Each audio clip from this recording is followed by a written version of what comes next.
Agradezco a la comisión por la invitación y espero aportar con algo de conocimiento de lo que vamos desarrollando en nuestro hospital.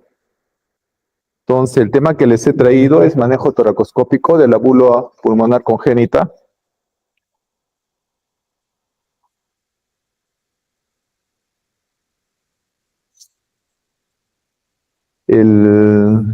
La toracoscopía comienza, según los reportes que he logrado analizar, comienza a ser descrita por primera vez en 1910 por Jacobs, y es un sueco quien utiliza este procedimiento para el tratamiento de la tuberculosis. Lo que hacían era liberar las adherencias que producía la tuberculosis y de esa forma colapsar las cavidades pulmonares y prácticamente curar o mejorar los síntomas de la tuberculosis. Entonces, esto se comenzó a aplicar en 1910. Los primeros reportes ya los comienza a publicar en 1921, pero estamos hablando de la época donde no había todavía la digitalización, el desarrollo de las cámaras era ínfimo, no había las pantallas con las que contamos ahora, sino que era una toracoscopía a visión directa a través de lentes.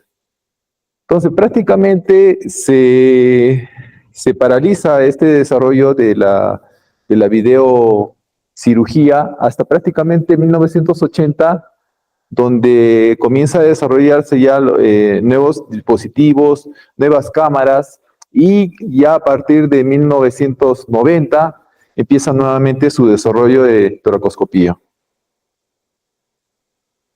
Entonces veamos cómo ha ido prácticamente avanzando. Estas son las cirugías, que a veces también las desarrollamos todavía en cirugías muy complejas, que es la toracotomía, y ya las dos variantes, la videotoracoscopía mediante puertos, que no hay un estándar, puede ser 3, 4, 5 puertos. La ventaja que tenemos en el tórax, que prácticamente tenemos que abarcar todo el tórax, así es que estos puertos pueden ser variables, no tenemos a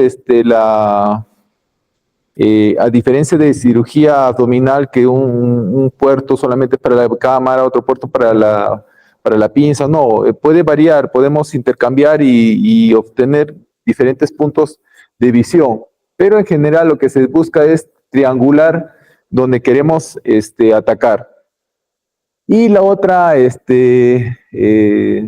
forma de videotoracoscopía es la monopuerto, donde se utiliza a veces un dispositivo que se llama Alexis, que lo que hace es ampliar la cirugía, protegiendo los bordes, y por alguno de los bordes se ingresa también la cámara y las pinzas.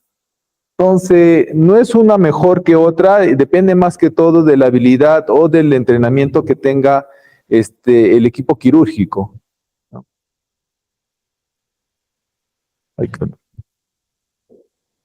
Entonces vemos acá la colocación, el Alexis para ampliar la visión del campo operatorio. Las variantes puede ser a veces que el videotoracoscopio, la cámara puede estar a un costado, puede estar en otra posición, y al final esta la vamos a utilizar para la colocación de nuestro drenaje. Y ese es prácticamente el desarrollo de la toracoscopía. Prácticamente recién está como que con fuerza aquí en Perú, alrededor de hace 10 años. Y todos, de acuerdo a la inquietud que tenemos, hay diferentes centros que se van desarrollando a nivel del mundo. Prácticamente yo diría que en China es donde se está desarrollando con más agilidad, y pues está ofreciendo capacitaciones gratuitas prácticamente a nivel mundial. Ya. Con respecto a la bula congénita, en nuestro medio es la principal causa del neumotórax espontáneo. Nosotros vemos un paciente con un neumotórax espontáneo, lo primero que pensamos es una bula congénita. ¿Y qué es el neumotórax? Es la acumulación de aire en el espacio pleural. Entonces, los neumotórax que tenemos, la más frecuente es la causada por las bulas, y las bulas se definen como las cavidades aéreas habitualmente ubicadas en las regiones subpleurales, mayormente van a ser en la localización apical, Y el paciente normalmente tiene ciertas características fenotípicas, como va a ser longilíneos, y a veces son portadores de enfermedades del tejido conectivo y en algunos casos fumadores. Entonces tenemos acá la presentación de un caso clínico. Es un paciente de 10 años de edad y que presentaba síndrome de Ehlers-Danlos. Presenta un cuadro caracterizado por disnea, dolor en la punta del costado izquierdo, agregándose cianosis, retracción subcostal, intercostal y dificultad para respirar, y motivo por el cual lo trae la mamá. Entonces, a la exploración encontramos, es un paciente agitado, tiene retracción intercostal, el murmullo vesicular está abolido en esta parte. Bueno, no se ve muy bien en la placa, pero esta es una radiografía de ingreso donde presentaba neumotórax en el lado izquierdo.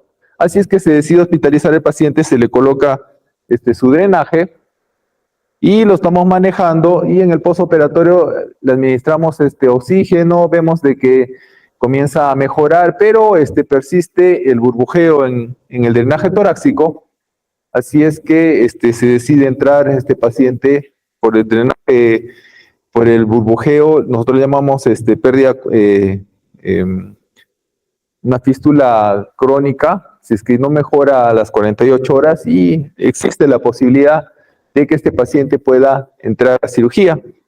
Así es que encontramos esta pequeña bula, que es una burbuja, como una especie de una burbuja en subpleural, en la del ápice, y hacemos la resección.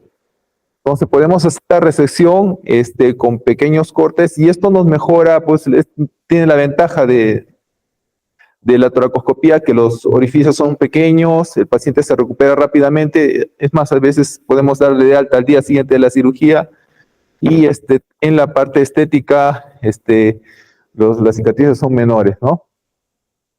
Entonces, la bula pulmonar es la rotura de las cavidades subpleurales. La causa más frecuente de neumotórax primario. Se describe la presencia del 80% de los casos. Epidemiológicamente predomina más en los varones, con una relación de 6-1. La frecuencia que suele presentarse es entre 14 a 30 años de edad. El fenotipo longilíneo más frecuente en el hemitórax derecho. En algunos casos puede ser bilateral. Bueno, y mayor riesgo incrementado en pacientes fumadores en comparación de los no fumadores. Y se postula que una de las teorías propuestas es de que está relacionado con la obstrucción de las vías aéreas de pequeño calibre, lo que aumenta la presión intraalveolar, produciendo una ruptura alveolar, por consiguiente la fuga aérea. Y al final va a desarrollar el neumotórax a tensión. Entonces, el cuadro clínico de estos pacientes con bula congénita van a presentar el neumotórax espontáneo primario, que puede ser asintomático cuando no se rompe, y más bien cuando ya se rompe y presenta el neumotórax, va a presentar el dolor, la dificultad para respirar, el dolor pleurolítico, generalmente homolateral, el cual aumenta con los movimientos respiratorios o inspiraciones profundas. Entonces, entre los exámenes, para confirmarlo, va a ser lógicamente la radiografía, donde vamos a ver el neumotórax, la causa, el neumotórax a tensión, pero nosotros valemos de la tomografía, y en la tomografía vamos a ver estas, aquí las pequeñas cavidades, que generalmente van a estar en los primeros cortes de la tomografía, y vamos a poder observar la bula. Entonces, ahora, con el tratamiento, cierta discusión para el tratamiento. Algunos refieren, bueno, de que simplemente colocamos el drenaje y ojalá que la suerte acompañe al paciente y no vuelva a presentar un cuadro de neumotórax a repetición. Pero si es que tenemos la posibilidad, como es en el hospital, podemos hacer el uso de esto con nuestras autosuturas mecánicas, que nos permiten colocar una fila de grapas y hacer el corte, la resección, y nos acorta rápidamente el tiempo operatorio, encima que podemos entrarlo por pequeños puertos, que entra por un puerto número 12. Entonces, podemos ofertarle o ofrecerle este tratamiento.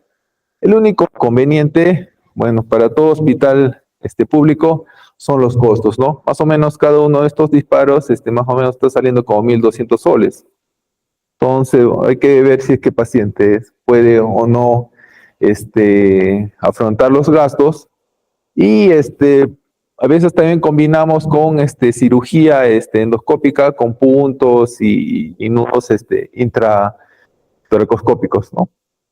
Entonces, generalmente no presenta complicaciones y la limitante siempre va a ser el costo económico. Entonces, para el tratamiento, generalmente es un tratamiento expectante. Colocamos primero drenaje torácico, vemos si es que cicatriza el neumotórax espontáneamente, sobre todo en aquellas bulas que son pequeñas, pueden cicatrizar espontáneamente y cerrar, pero en las que tienen una fuga o burbujeo persistente, vamos a tener que entrar a cirugía. Entonces, vemos aquí también la presencia de otra bula que tuvimos. En otro paciente tuvimos hasta 2 bulas en diferentes lóbulos, una en el superior y otro en el intermedio. Y bueno, se realizó las cirugías, ¿no? En el hospital, prácticamente en el año que ha pasado, hemos logrado realizar 6 casos de bulas congénitas con neumotórax tratado con toracoscópica. Y ustedes ven acá los pequeños puertos por los que logramos ingresar, que al final se cierran prácticamente con una sutura solamente. Eso es lo que les quería mostrar. Muchas gracias por su atención. Si hubiese alguna pregunta del auditorio o en la vía virtual.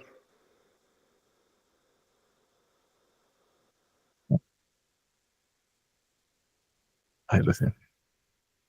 Bien, agradecemos la exposición del doctor Félix Cuba. El comité organizador tiene un reconocimiento y por el tema que he expuesto, y es un valioso informe para nosotros. Doctor, la entrega de...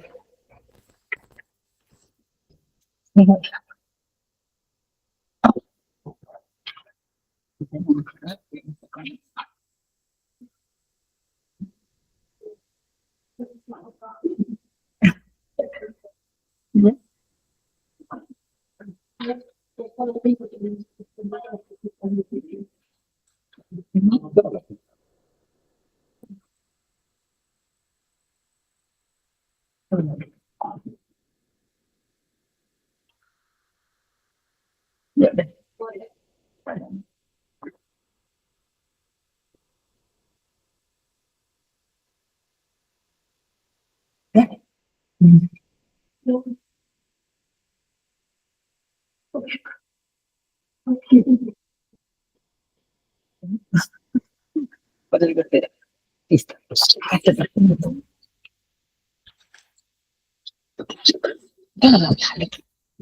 Listo. Bien, continúa.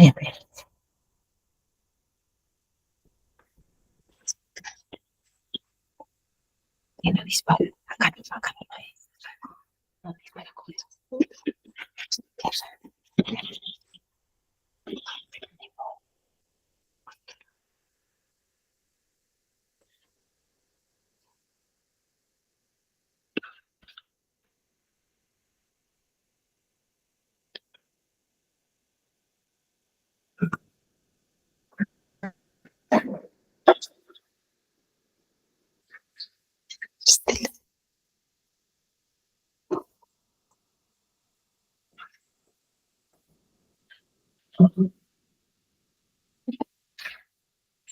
No es comer.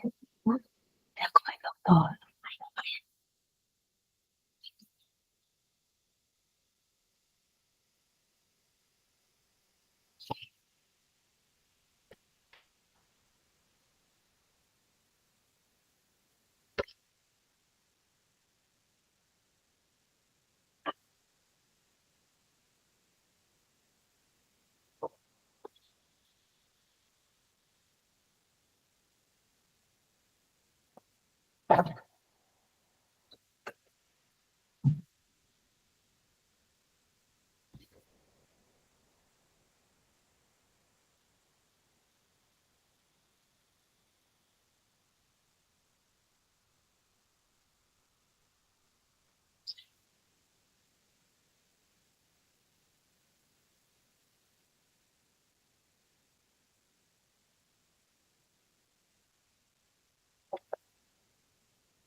Sí, ya.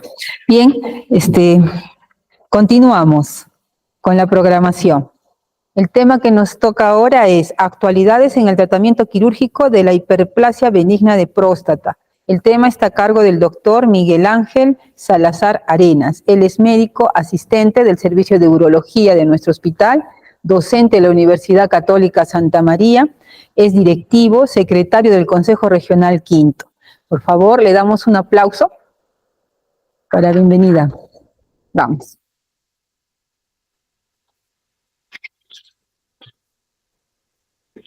Ahorita tienes que ponerle.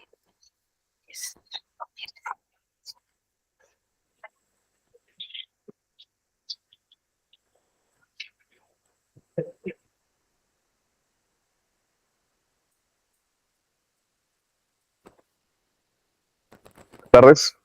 Primero, agradecer a la comisión organizadora del cuerpo médico por dejarme participar en este congreso. Soy el doctor Miguel Salazar y el día de hoy vamos a hablar acerca de actualización en el tratamiento quirúrgico de la hiperplasia benigna de próstata.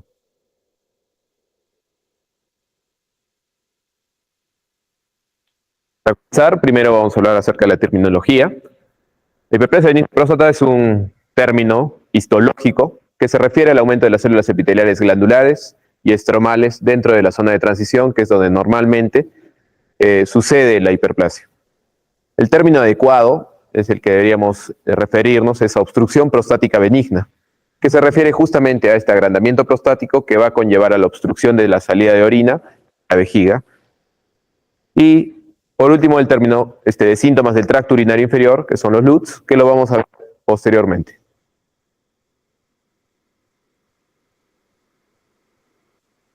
Los síntomas del tracto urinario inferior pueden ser generados por diversas causas, como estamos viendo en el gráfico.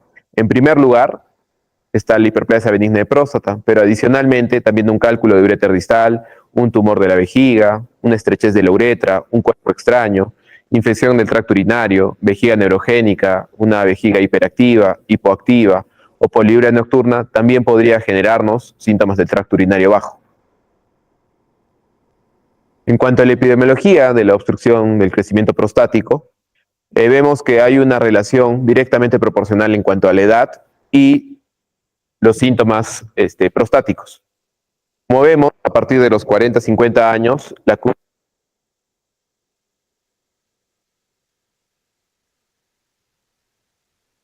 es difícil determinar la epidemiología porque hay diferentes estudios que estudian los síntomas del tracto urinario y otros analizan la hiperplasia benigna de próstata como término histológico. A grandes rasgos, entre 8.5 hasta 40 casos por 1000 individuos por año van a tener la incidencia de hiperplasia benigna de próstata. Por cada año de vida se va a ver un incremento del 4% de la obstrucción prostática benigna. A los 45 años, generalmente el varón está libre de síntomas y a los 75 años, el 45% de ellos va a presentar los síntomas. En cuanto a la hiperplasia benigna de próstata, un 50% de los hombres entre los 50 y los 60 años van a presentarlo. En unos 70 años, el 80% va a presentar la hiperplasia y en mayores de 81, alrededor del 90% van a tenerlo. En cuanto a la prevalencia mundial, es un 26%.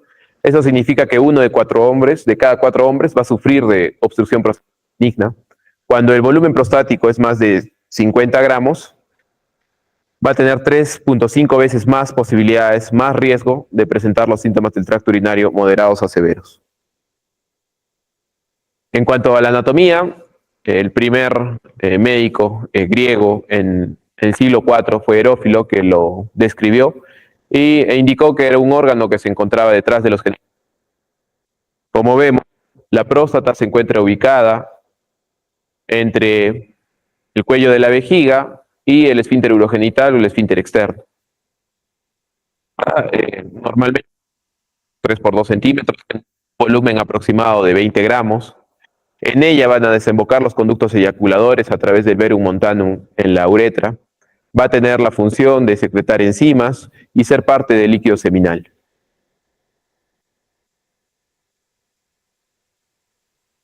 Siguiente, por favor.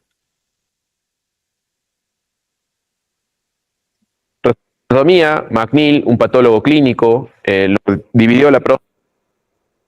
Primero, la zona morada que vemos aquí es la zona alrededor de los conductos eyaculadores. Luego tenemos la zona atrás.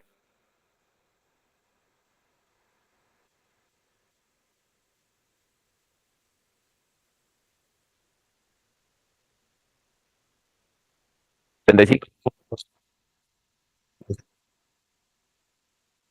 se puede deshacer.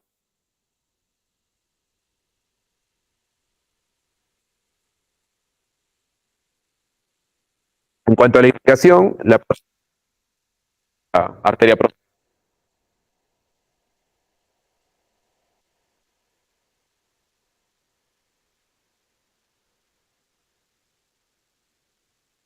Drenaje venoso, formado por el plexo venoso de Santorini, está ubicado entre la próstata y la vejiga.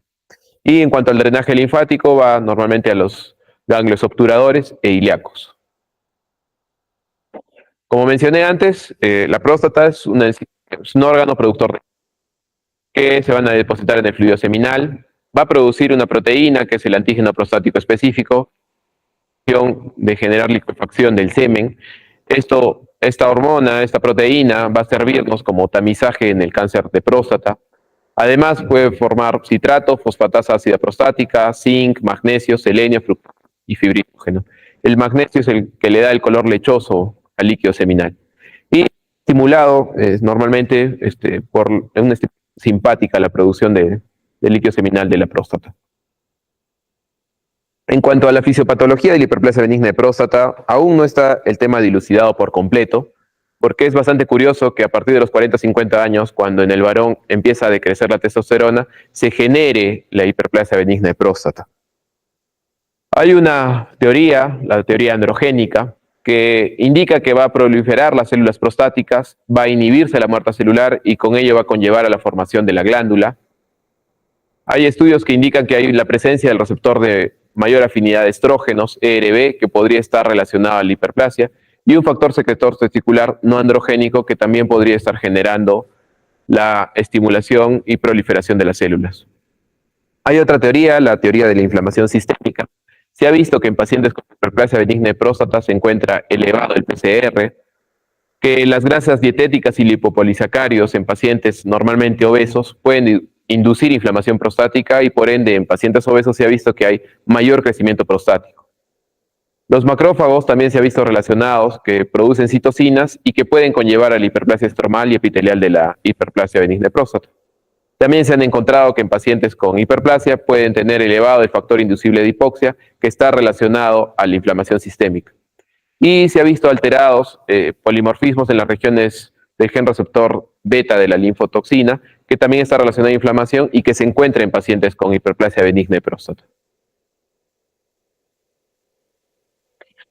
Esta diapositiva es clave para entender la fisiopatología de la próstata, indicarles y tener en cuenta que el crecimiento de la próstata no indica la severidad, sino la forma como crece.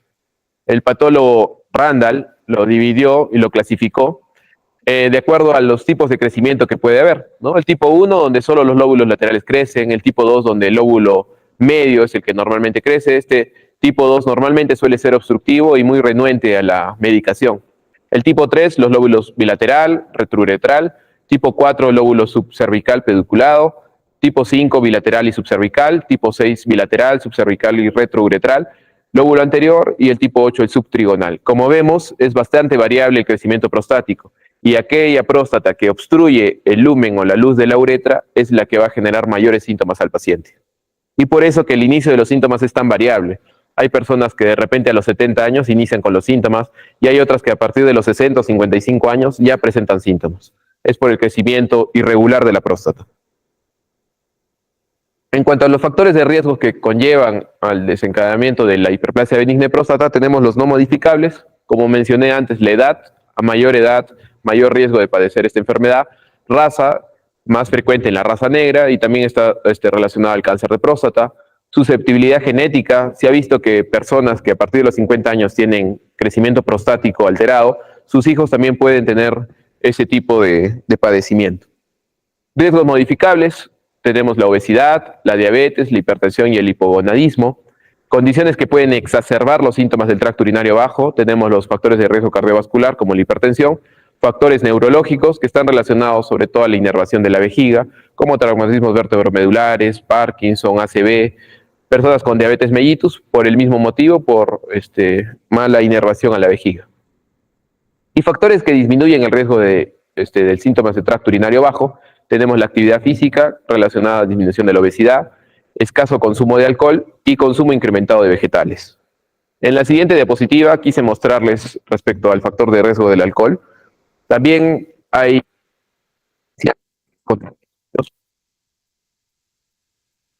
que se realizó en China, casi 30.000 pacientes participaron de este estudio, donde se mostró que de acuerdo al consumo de grados por día de alcohol, me mostraba los síntomas del tracto urinario bajo.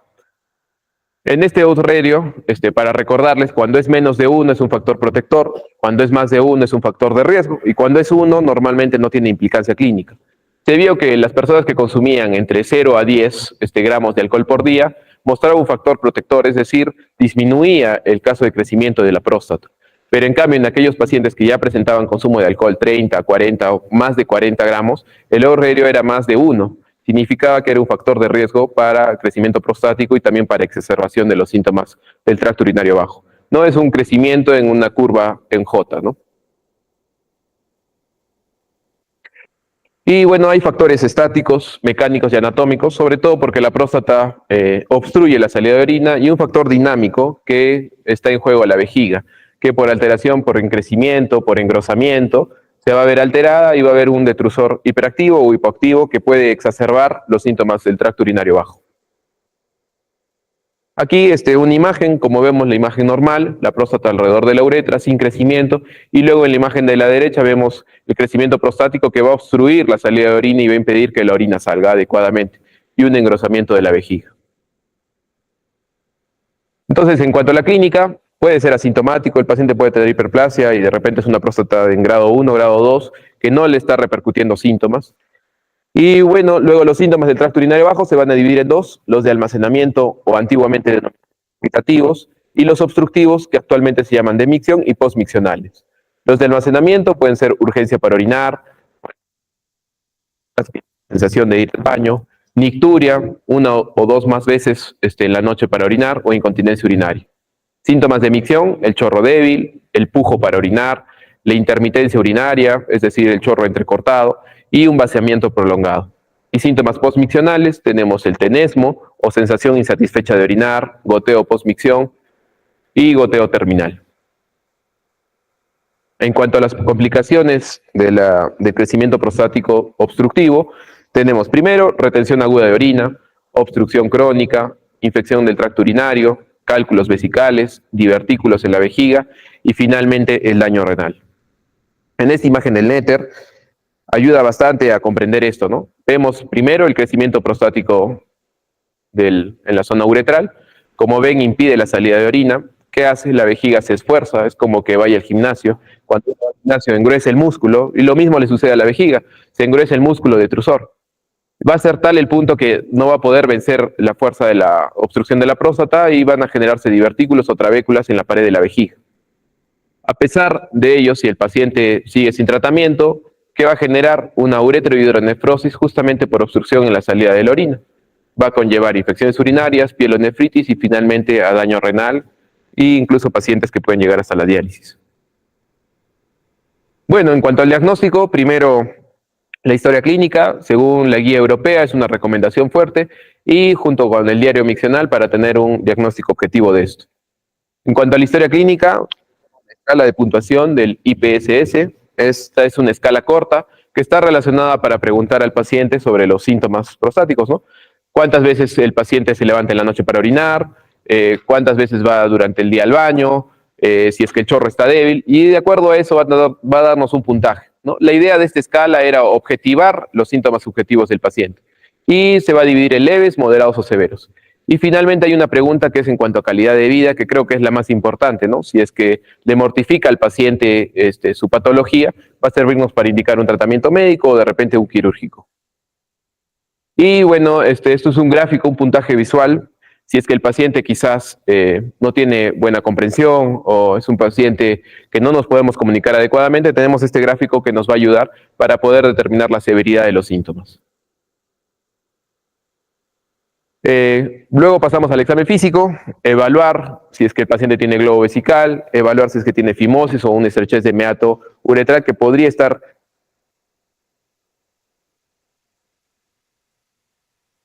en la guía de este año, indica que es una recomendación. En octubre del año pasado, en la guía europea, salió, ¿no?, que nos dejó un poco con discusiones entre los urólogos. Indicó que el tacto rectal no era útil como screening o como sospecha en hombres jóvenes, hombres sanos de 50 años. ¿Qué significa? En este artículo encontraron que 6.500 hombres a los cuales se les realizaron tacto rectal a los 45 años, solo en 3 de los casos se les encontró neoplasia benigna de próstata, neoplasia maligna. En cambio, a los 6.500 que se les realizó el PSA también como sospecha o como tamizaje a los 45 años, en 135 de ellos había neoplasia maligna de próstata. Significa que se ha demostrado mayor superioridad en prueba de sospecha, en prueba de detección. Un PSA elevado, en este caso, 86% de los casos, neoplasia maligna del 14%. Esto solo en adultos entre 45 a 50 años, que es la edad de tamizaje del cáncer de próstata. Lleva a la conclusión de que el tacto rectal aleja a los hombres de la consulta urológica. Si es que lo retiráramos, mayor cantidad de varones se harían chequeos, ¿no? Eso queda para discusión y para de repente una futura exposición acerca del tamizaje de tacto rectal. Pero actualmente todavía en la guía se considera y se debe realizar. Continuando con el diagnóstico, tenemos la ecografía, la flujometría, urodinamia, si es que tenemos dudas, uretrocistoscopía, el PSA como tamizaje de cáncer de próstata y la uretrografía retrógrada. La recomendación fuerte para uroflujometría y para la ecografía. Justo aquí, la ecografía, como hemos visto en el gráfico anterior,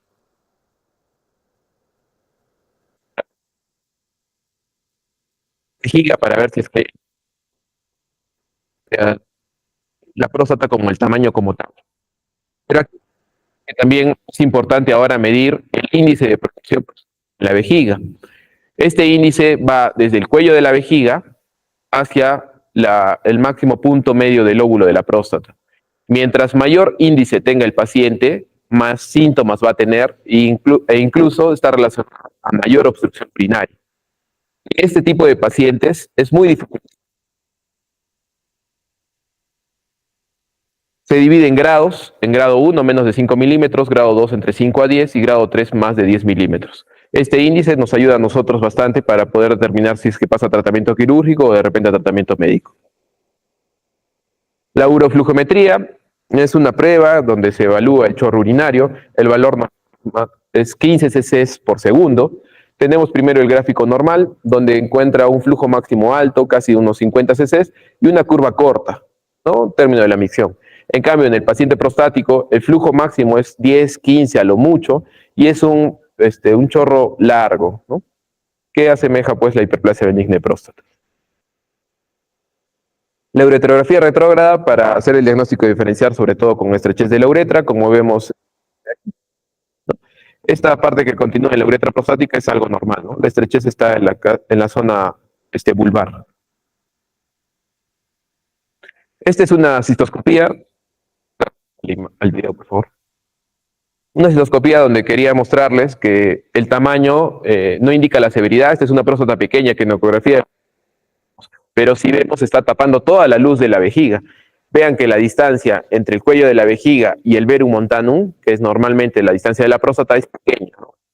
2.5 centímetros.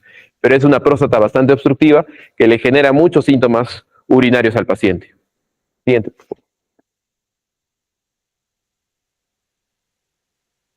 Bueno, en este gráfico es un algoritmo para todo lo anterior que les he mencionado. Si es que el paciente presenta síntomas, ver si es que el tacto rectal está alterado o el PSA va para sospecha de cáncer. Estudio, ecografía, uroflujometría, y de acuerdo a eso determinar si es tratamiento médico o quirúrgico. Bueno, ¿cuándo nosotros operamos? Normalmente se indicaba en ese tipo de complicaciones, en retención urinaria refractaria, infecciones urinarias a repetición, hematuria, cálculos vesicales, divertículos, engrosamiento de la pared, hidronefrosis o orina por rebosamiento del paciente. Sin embargo, en la guía americana salió a grandes rasgos que si el IPSS era menos de 7, podíamos hacer una vigilancia activa. Si era entre 8 a 19, médico quirúrgico, podría estar contradictorio. Y si es que era más de 20, tratamiento invasivo, es decir, quirúrgico. Y los que debutaban con complicaciones, tener en cuenta que no se quejan de los síntomas antes, ¿no? Cuando presenta la retención aguda de orina, el 90% va a requerir tratamiento quirúrgico. Hay factores de riesgo si el paciente de repente es diabético o ya tiene enfermedad renal o cambios vesicales donde requiere sí o sí la cirugía. Sin embargo, los pacientes no necesitan fallar al tratamiento médico para optar por un tratamiento quirúrgico. Y es razonable proceder directamente a la intervención quirúrgica para no hacerlo padecer al paciente. Prevenir o resolver condiciones severamente mórbidas o potencialmente mortales y aliviar los síntomas para mejorar su calidad de vida. Entonces, la evaluación preoperatoria, evaluar al paciente con los síntomas, las imágenes, básicamente la ecografía, pruebas adicionales si es que lo requiriera y su riesgo. Y bueno, finalmente pasamos al tratamiento quirúrgico, que ha ido evolucionando a lo largo del tiempo. Primero, quise hacer la similitud con los carros para que nos entendamos. Está primero la técnica convencional, la adenomectomía prostática transvesical. Mostré un carro Volkswagen que nos va a llevar al otro trayecto, nos va a llevar al rumbo, es decir, va a resolver el problema, pero quizás con ciertas dificultades y comorbilidades para el paciente. Luego evolucionó la tecnología y apareció la resección transuretral monopolar. Es un vehículo sedán que también nos va a llevar con mayor comodidad, pero con ciertas limitaciones en cuanto al tamaño. Evolucionó la técnica y apareció la resección transuretral bipolar. Ya es un carro más moderno, con mayores facilidades, que puede resolver diferentes tipos de próstata y también nos va a llevar al lugar. Y luego finalmente apareció la enucleación prostática. Ya es un carro mucho más moderno, más cómodo para el paciente, menos morbilidades para el mismo y con una recuperación más pronta. Vamos a ir desarrollando cada una de ellas.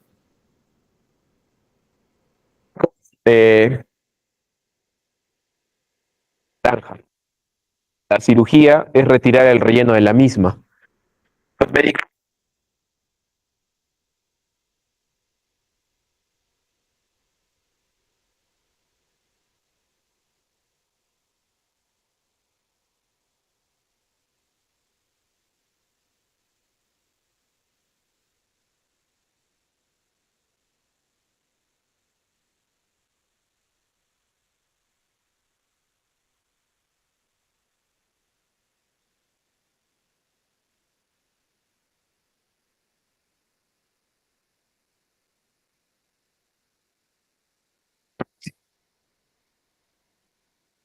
gráfico que nos ayuda.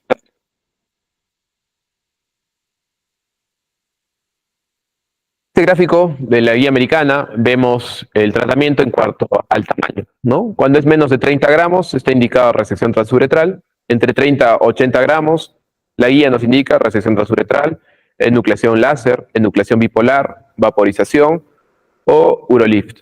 Cuando es más de 80 gramos, igual, todavía la guía lo indica, puede ser una prostatectomía abierta, enucleación de próstata, ya sea con láser o con bipolar, o con thulium o con resección transuretral.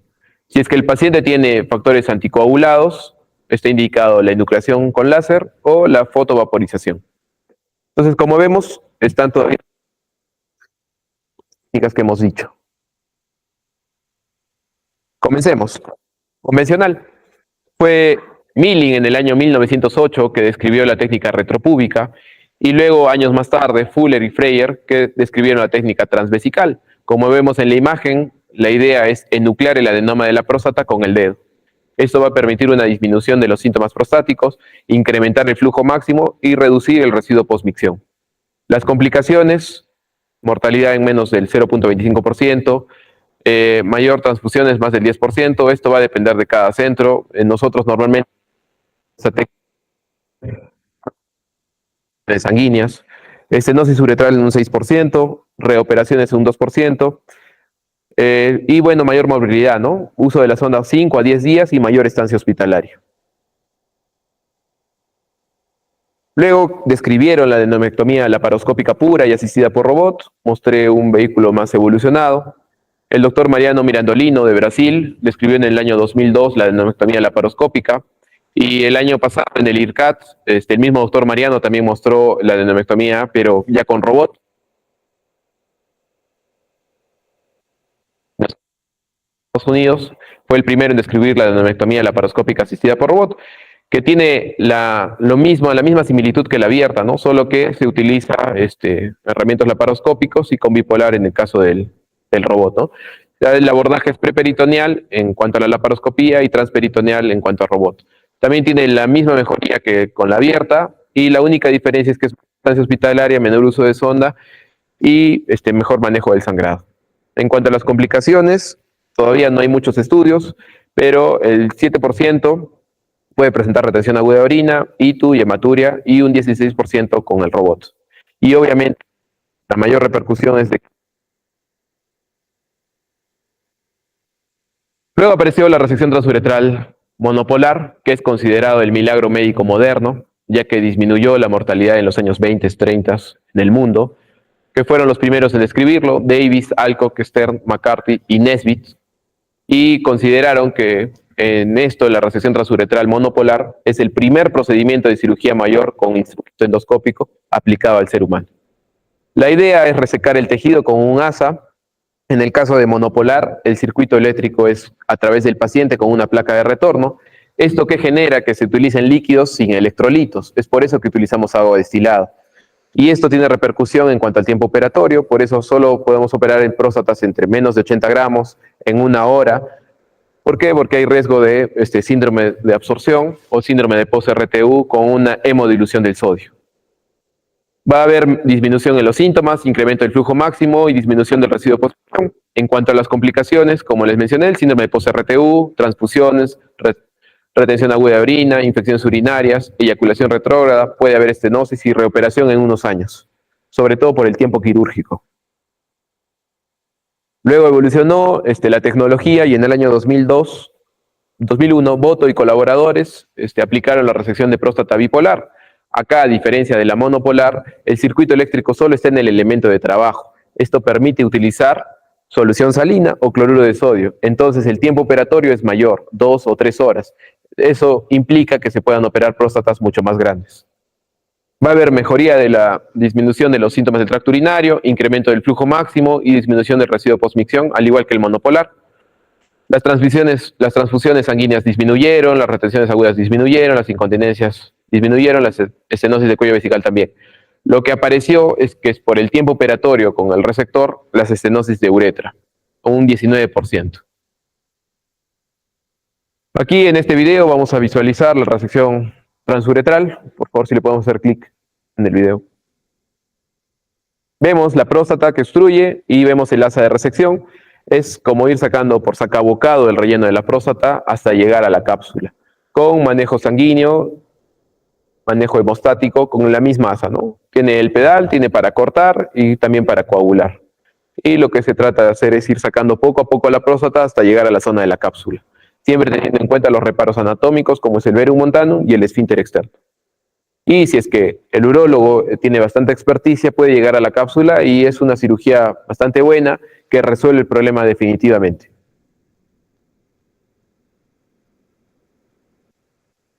Luego apareció la fotovaporización láser o el green láser o green light, que se utiliza en nuestro hospital. Por muchos años se ha estado utilizando. Sin temor de equivocarme, el doctor Villegas y el doctor de Lima habrán operado la mayor cantidad de casos a nivel nacional. La idea es destruir el tejido del centro a la periferia hasta alcanzar la cápsula, aplicando giros con la fibra, que lo vamos a ver en el video, ¿no? Los resultados fueron comparables con la resección transuretral. Las ventajas fue menor estancia hospitalaria y menos días de uso de sonda. El límite era de que la fotovaporización solo se aplica para próstatas pequeñas. La reoperación en unos 5 o 10 años era considerable, entre un 10% a un 15%. Como vemos en la imagen, clic por favor. Esta es la aplicación con un láser verde. La idea es como quemar el tecnopor. Ven de manera lateral, ven la salida del láser y lo que va haciendo es vaporizando, ¿no? O como el focor va degradando la próstata hasta llegar a la cápsula. El tema es de que el porcentaje de penetración es mínimo, entonces la próstata tiene que ser algo pequeña para poder trabajar adecuadamente, porque si no va a quedar próstata renuente y por eso son los casos de reoperación. El tema con esta tecnología es de que son fibras únicas y el costo es bastante elevado. Luego apareció la enucleación prostática. La que hay mayores estudios es con la enucleación prostática con láser Holmium, que es habitualmente el gold estándar que se considera actualmente en la enucleación de próstata.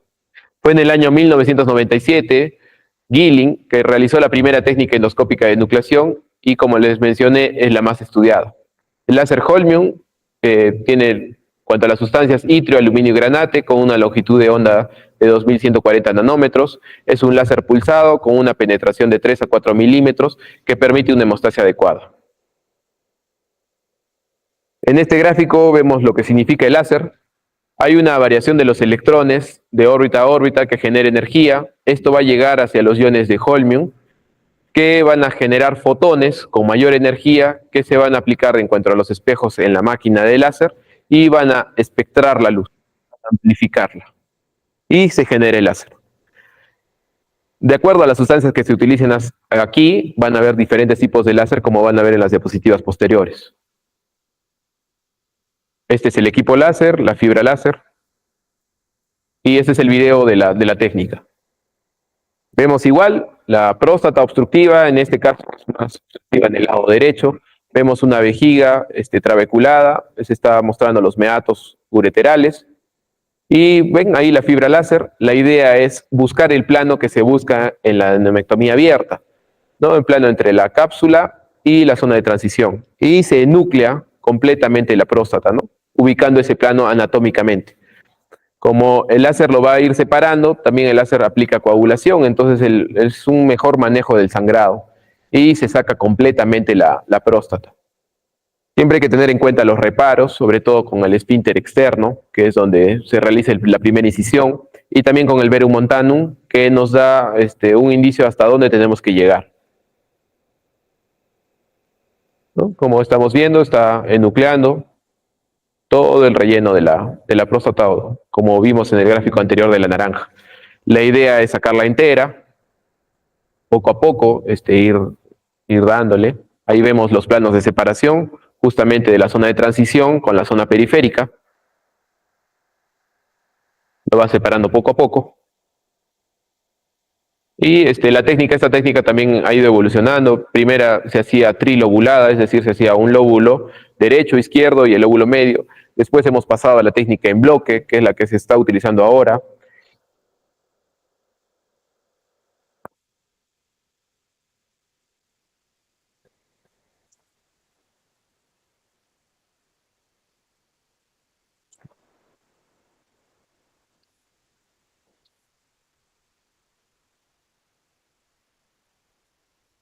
Entonces, lo índice.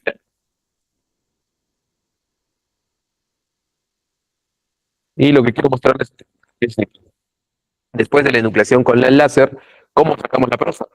Se inventó un morcelador que entra con un nefroscopio, también del mismo calibre por el con cual ingresa al pene, y ese morcelador lo que va a hacer es triturar la próstata como una licuadora, la va a ir absorbiendo y la va a ir triturando.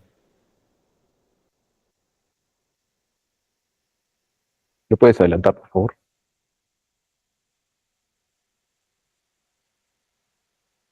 Comenzaste de nuevo.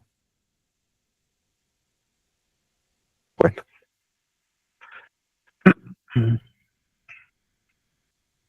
En cuanto a las ventajas del láser en próstatas de más de 100 gramos, redujo la estancia hospitalaria más corta, el tiempo de permanencia del uso de la sonda es más corto, hay menos complicaciones del sangrado, mejora significativa de la escala que les he mostrado antes y mejoras tasas de flujo urinario.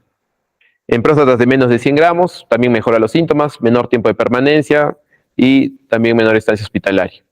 Entonces es una gran opción para cualquier tamaño de próstata. Hemos visto en el gráfico de la guía americana que se puede aplicar para pacientes incluso que estén anticoagulados. Láser Holmium también es útil para cálculos vesicales y también para próstata. Se pueden hacer los dos a la vez. Las desventajas es de que requiere un tiempo operatorio más prolongado. La curva de aprendizaje, por lo menos necesitas 40-50 casos para tener una curva adecuada. Hay ligera incidencia de incontinencia urinaria. 3/4 de pacientes presentan eyaculación retrógrada. Puede haber estenosis y puede haber reoperaciones que es mínimo. Entonces, el JOLEP debe considerarse como una opción independientemente del tamaño de la próstata para el tratamiento de hiperplasia benigna de próstata. La guía europea nos ofrece que la enucleación láser de próstata es una recomendación fuerte para tratar el crecimiento prostático y puede ser una alternativa para la resección transuretral o la prostatectomía abierta si es que lo tuviéramos. Luego hay otras tecnologías que también asemejan a la enucleación de próstata con el láser Holmium. Es lo mismo, solo que es con diferente tipo de energía. Apareció el láser Thulium, que tiene una longitud de onda diferente, una penetración menos de 4 milímetros, el láser de diodo, el láser Green también puede nuclear, y el bipolar, que también se ha inventado ahora un asa convencional que permite la enucleación. En cuanto a las ventajas, vemos que en la mayoría de los 4 hay disminución de los síntomas prostáticos, incremento del flujo urinario y disminución del residuo postmicción. En cuanto a las desventajas, los más estudiados es el Thulium, que hay estenosis de uretra, incontinencia y reoperación, lo mismo que veíamos en el JOLEP. El bipolar puede haber retención aguda de orina, estenosis y estrechez y también incontinencia. Pero vemos que los porcentajes es mínimo.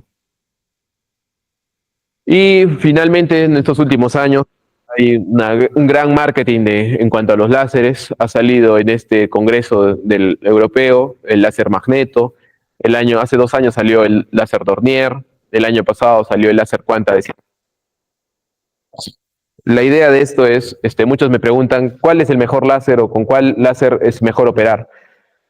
En realidad no existe un mejor láser que otro.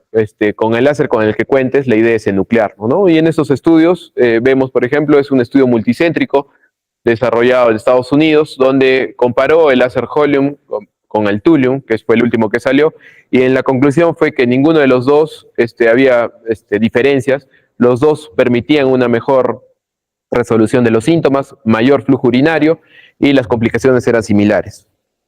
En este otro estudio, un estudio randomizado donde comparó Holmium, Thulium y también enucleación bipolar, se mostró lo mismo, fue la misma conclusión, que con cualquiera de los 3, si es que se enuclea, tiene iguales resultados y también las complicaciones son similares. Este otro estudio igual, también comparó lo mismo, comparó todas las técnicas operatorias y también se mostró resultados similares. Ahora último salió el Urolift, que todavía no está aquí en Perú. En el año 2013, Roerborn y colaboradores fueron los primeros en sustentarlo. Es un abordaje mecánico que utiliza implantes. La idea de estos implantes es abrir la luz de la uretra. En 24 meses se disminuyó los síntomas del tracto urinario, aumentó el flujo y redujo el residuo postmicción. Pero en 24 meses también los pacientes tenían que requerir a otro tratamiento invasivo, o los implantes también migraron. En el siguiente video vamos a verlo. El Urolift ingresa con un cistoscopio de menor calibre, es un tratamiento ambulatorio, vemos que ingresa por la uretra, se ingresa hacia la próstata y la idea es colocar implantes metálicos para separar la luz de la uretra, ¿no? Se está indicado para pacientes que quieren un manejo rápido, que no tenga muchas comorbilidades y que sea ambulatorio. Lo que estamos viendo son colocación de los implantes. Normalmente se colocan 3 a 6 implantes de acuerdo al tamaño de la próstata. Obviamente es para próstatas que son pequeñas, no va a servir para próstatas muy grandes. Y como estamos viendo, esta colocación de implantes abre la luz de la uretra, ¿no? Que es lo que se busca para permitir un mejor flujo, un mejor manejo de los síntomas. Como les dije, las complicaciones de esta técnica es la reoperación alta. Finalmente hay que retirar el relleno de la próstata o reoperarlo, ¿no? Y algunos implantes pueden migrar hacia la zona de la vejiga y puede generar cálculo. Y vemos el pasaje, ¿no? De lo que estaba a cómo sucedió después de la cirugía. En el año 2015 apareció el Resum, que es la técnica basada con vaporización de agua de la marca Boston.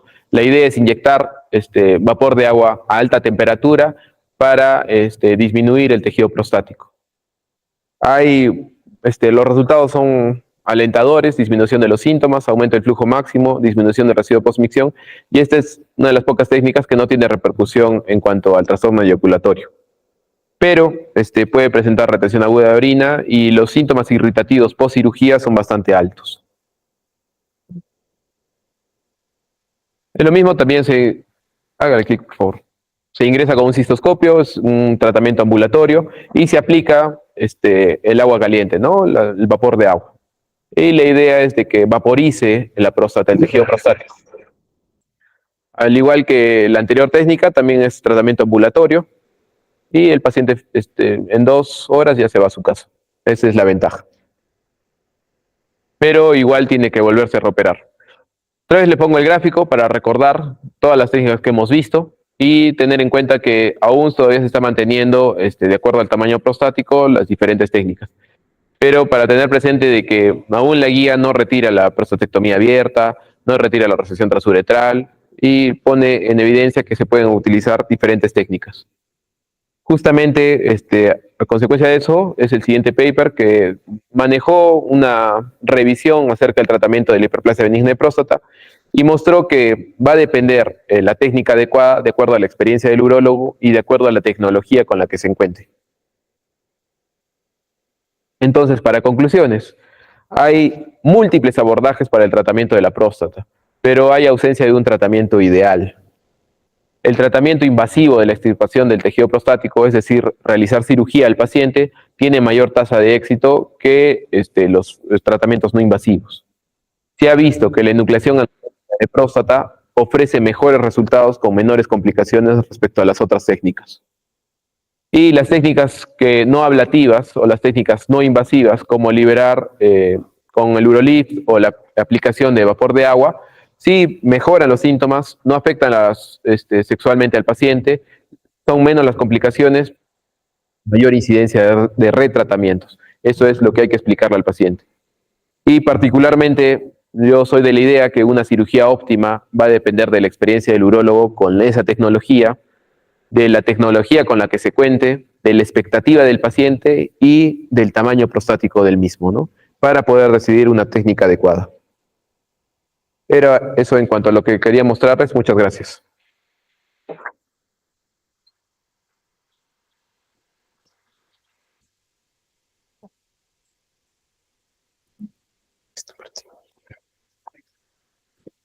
¿Tenemos alguna pregunta?